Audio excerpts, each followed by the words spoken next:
bah, elles s'en font pas. Donc ça c'est un pré qui a été semé au mois d'août l'année dernière, au mois de septembre, je sais plus, parce qu'avec la sécheresse c'était compliqué. Mais de toute façon des prés on peut les semer pendant le temps de sécheresse.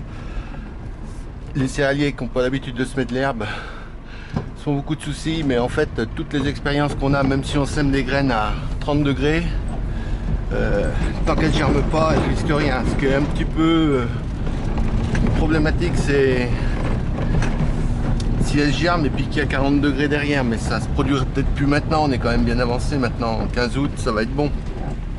Et puis la deuxième chose qui est quand même à son importance, c'est que ça nous permet de ressemer, moi je ressème plusieurs espèces, donc par exemple quand je mets du lotier ou du trèfle blanc dans mes prairies neuves, enfin les nouvelles prairies, même si ça lève pas dans les jours qui suivent, sur un an on le retrouve. Et c'est même spectaculaire. J'ai une prairie que j'ai semée il y a 2 ans. C'était même un vrai problème. C'est que ça a germé en fait quelques mois plus tard. Et après la première fauche, c'est du trèfle, quasiment du trèfle pur qui a repoussé. Ce qui me permet de faire une super récolte maintenant, mais qui est quand même un petit souci quand il faut faire pâturer, parce qu'on a toujours peur de mauvaise digestion des vaches, météorisation en particulier. Donc voilà, l'intérêt des prés neufs, c'est on récolte un peu plus en quantité parce qu'on a des meilleures espèces, et puis comme moi je mets des mélanges avec pas mal d'espèces dedans, et puis qui revient, l'herbe repousse naturellement aussi, se sème aussi, et au bout de quelques années on a des prairies plus anciennes mais qui sont plus productives. Bon après attention, une vieille prairie ici, le raisonnement change suivant la qualité du sol dessous. Si sur la partie à droite là qui est plus séchante, si je ressème pas, je récolte pas grand chose, et ça c'est plus les ronces qui prendront le dessus. Sur les parties de sol beaucoup plus profond, et là les deux prés là à gauche sont pas ressemés, ils n'ont jamais été ressemés, et c'est des très bonnes prairies, ce qu'on appelle des vieilles prairies.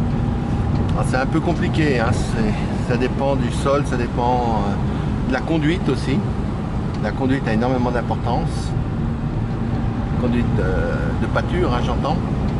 Donc voilà, il faut jongler, s'adapter, c'est l'expérience. Peut-être qu'elles sont un peu moins productives, mais elles ont des avantages, c'est que les animaux d'abord ont le choix des espèces, et ça c'est énorme. Elles résistent mieux au sec, à la sécheresse. Et puis à moins de semer des dactyles, mais on les sème pas parce qu'après les bêtes les pâturent pas. Et puis on est moins tributaire au moment des récoltes d'une dalle de récolte. C'est-à-dire quand on a une seule espèce, il faut la récolter quand elle est bonne. Quand on est en multi-espèces, s'il n'y a pas la météo pour faire du foin, c'est pas très grave.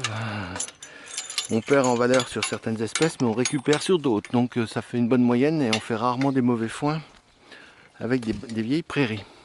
Donc c'est un jeu.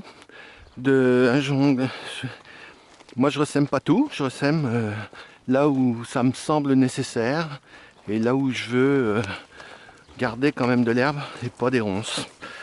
Donc c'est un peu compliqué. Il n'y a pas une religion, il y a une adaptation en fait au contexte, comme toujours en agriculture. Bon, les génisses, je voulais les changer de près, les remettre dans une partie où il me semble qu'il y a un peu plus d'herbe, et je me suis loupé ce matin. Donc ce sera pour demain matin ou la semaine prochaine.